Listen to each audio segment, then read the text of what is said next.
obviously there's some big differences, but how do you guys think about the sort of explosion, I guess, of those types? They seem similar in a lot of ways.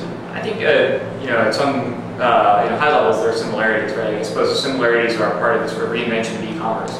I think it's interesting to look across models and see how people are thinking about e-commerce something differently today than they have for the past, call it decade. I don't know that they're all that similar. I think there are a lot of critical ways in which what we do is different than what Groupon does, or many of these kind of member-based triggered events. I think at least what we've tried to do is focus very specifically on the way consumers think about purchasing high-end leisure vacations and thought process and the discovery process that goes on around that, as opposed to something like Groupon, which is, my estimation, very powerful for sort of local services and things that are quite impulsive, but not necessarily as well suited to the category that we plan. Sure, yeah. No, I was thinking more about the sort of the infrastructure of the model itself as opposed to the specifics. It's like, you read it's small business, very local oriented, but this idea that you have this sort of one-day opportunity, to act upon something. They, to some extent, curated, but to a much lesser extent, I agree. Well, I think, to that degree, I agree to that extent, I agree that there are similarities in that the idea that an e-commerce player should be having a conversation with the consumer, right? That's a different sort of frame of reference, a different way of thinking about e-commerce than, eBay, Orbitz, Expedia, on down the line, right? These sort of traditional e-commerce players, I think, didn't really view themselves in dialogue or having some kind of ongoing relationship with the consumer. It was much more purely transactional. And I think, as you say, Groupon, JetSetter, Guild, on down the line, are much more about a relationship that we have with our members. Yeah. So in between, besides the basic model being very similar and a spin-off from Guild, what other synergies are you able to leverage? Are you able to plug that user base in automatically? We will market some of our offers to the Guild membership base. So that's one of the ways in which they've helped us build an audience and gain scale pretty quickly. Yeah.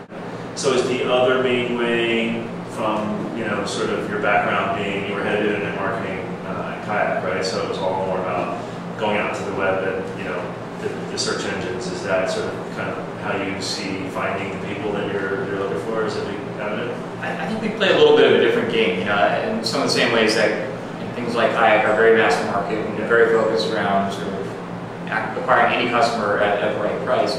For us, the audience that we're going after is critically important. And one of the nice things about sort of the social aspects of our business is that you keep getting, or the social graph, in a sense, ensures that you get customers that are like one another. Yeah. Right? When I invite you, I'm much more likely to get people who are like you. So you start from this kind of core audience of a sophisticated, affluent, interesting consumer base. I'm sure you guys see things like Facebook is another way to, I'm sure somebody's booking a great vacation to Venice, Italy, which was one of the sales today, and puts it on their Facebook account. I'm sure all their friends are going, oh, that sounds really interesting. Yeah, absolutely. I think it's interesting that we've gotten a great dialogue on our Facebook page where members are writing in for questions or asking for more information or suggesting things we might want to think about. So it's become a pretty vibrant community. And I think there is a way in which what we do is a very social experience. As you say, I've invited many of my friends to become members of this. I want to hear where they're going. I want to share what I'm doing with them. So if you think about, I don't know if now as compared to 2 or 3 years from now, what would be your top 3 sources of users? Would it be referrals, social networks, and something else?